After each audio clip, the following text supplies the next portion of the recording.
Paulo e Estevão, pelo Espírito Emmanuel, psicografia Francisco Cândido Xavier. Segunda parte, capítulo 9, parte 4. São estes, a meu ver, os mais infelizes. A segunda é a que conhecemos nos judeus recalcitrantes que, possuindo um patrimônio precioso do passado, não compreendem a fé sem lutas religiosas, petrificam-se no orgulho de raça e perseveram numa falsa interpretação de Deus.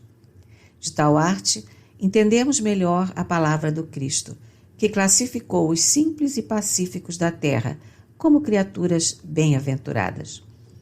Poucos gentios cultos e raros judeus crentes na lei antiga estão preparados para a escola bendita da perfeição com o Divino Mestre.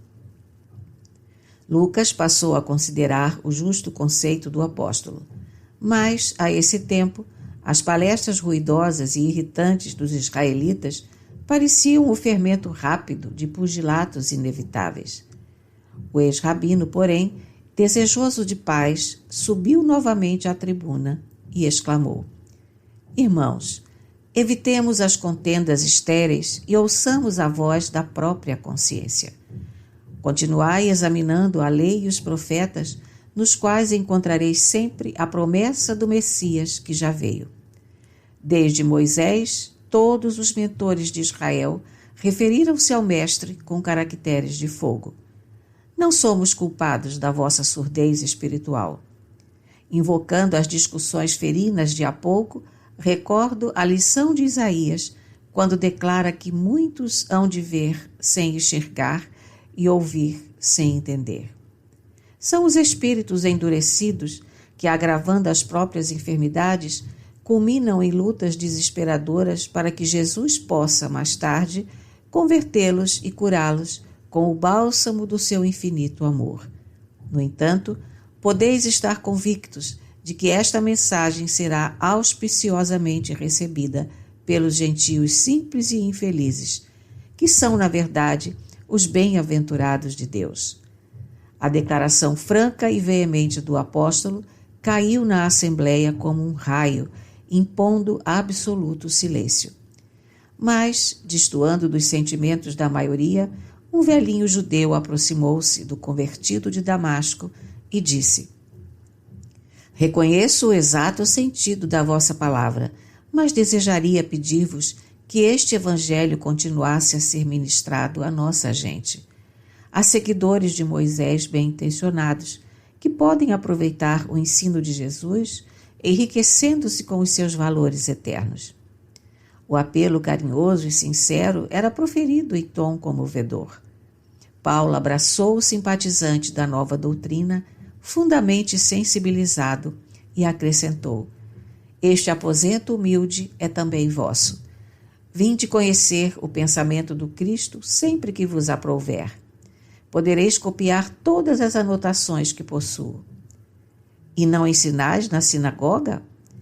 Por enquanto, preso como estou, não poderei fazê-lo, mas hei de escrever uma carta aos nossos irmãos de boa vontade.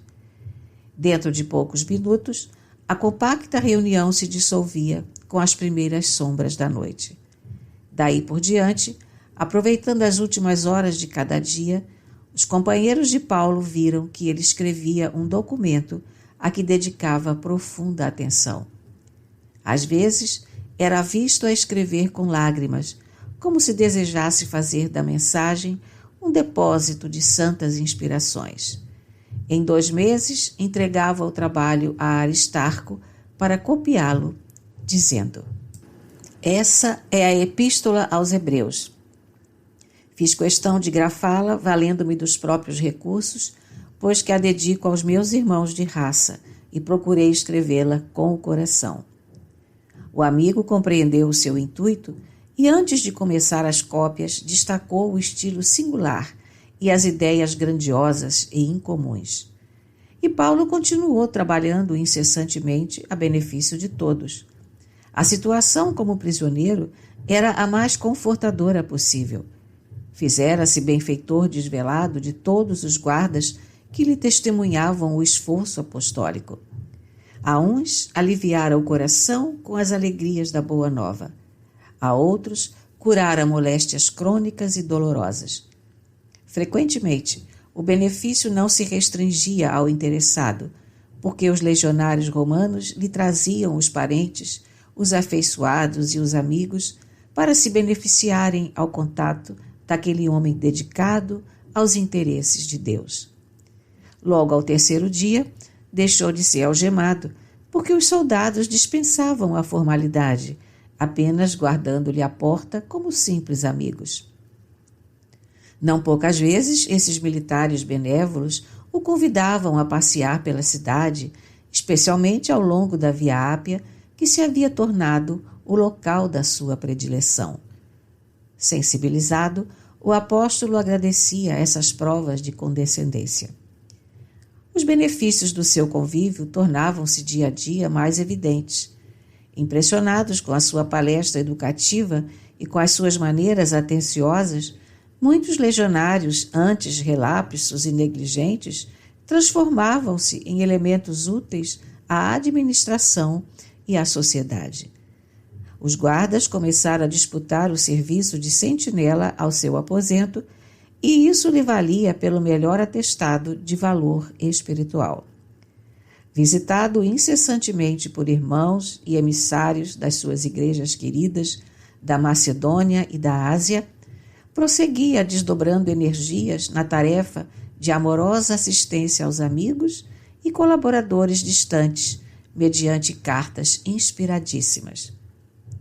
Havia quase 2 anos que o seu recurso a César jazia esquecido nas mesas dos juízes displicentes, quando sobreveio um acontecimento de magna importância.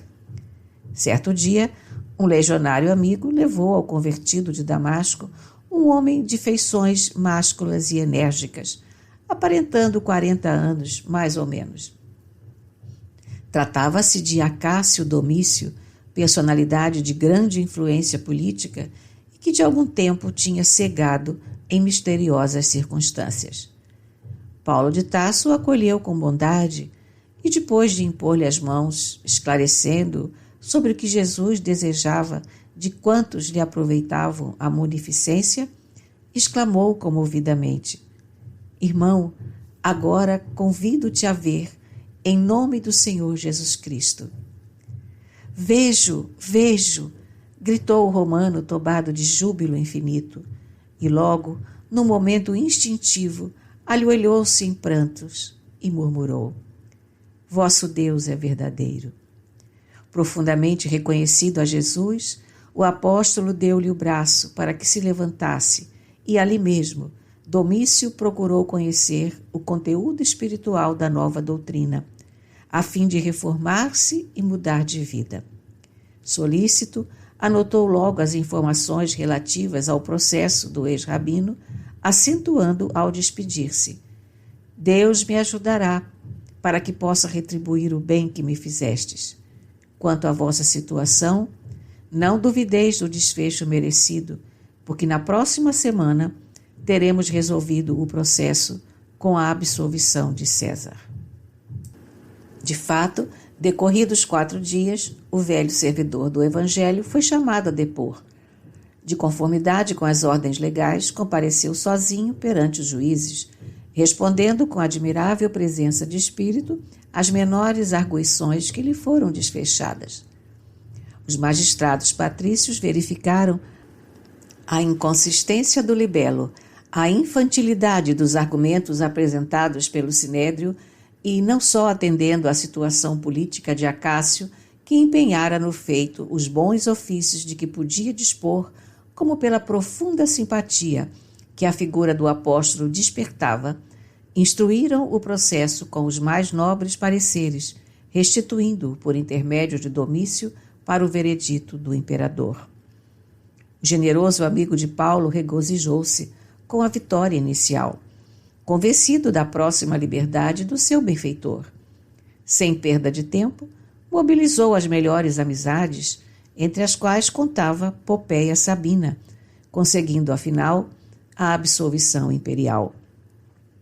Paulo de Tarso recebeu a notícia com votos de reconhecimento a Jesus, mais que ele próprio, rejubilavam-se os amigos que celebraram o acontecimento com expansões memoráveis.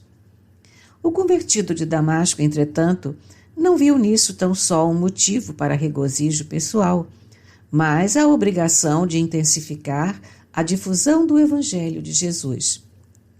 Durante um mês, no princípio do ano 63, visitou as comunidades cristãs de todos os bairros da capital do Império. Sua presença era disputada por todos os círculos que o recebiam entre carinhosas manifestações de respeito e de amor pela sua autoridade moral. Organizando planos de serviço para todas as igrejas domésticas que funcionavam na cidade, e depois de inúmeras prédicas gerais nas catacumbas silenciosas, o incansável trabalhador resolveu partir para a Espanha.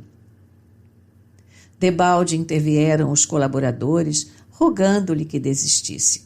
Nada o demoveu. De há muito alimentava o desejo de visitar o extremo do Ocidente. E, se fosse possível, desejaria morrer convicto de haver levado o Evangelho aos confins do mundo.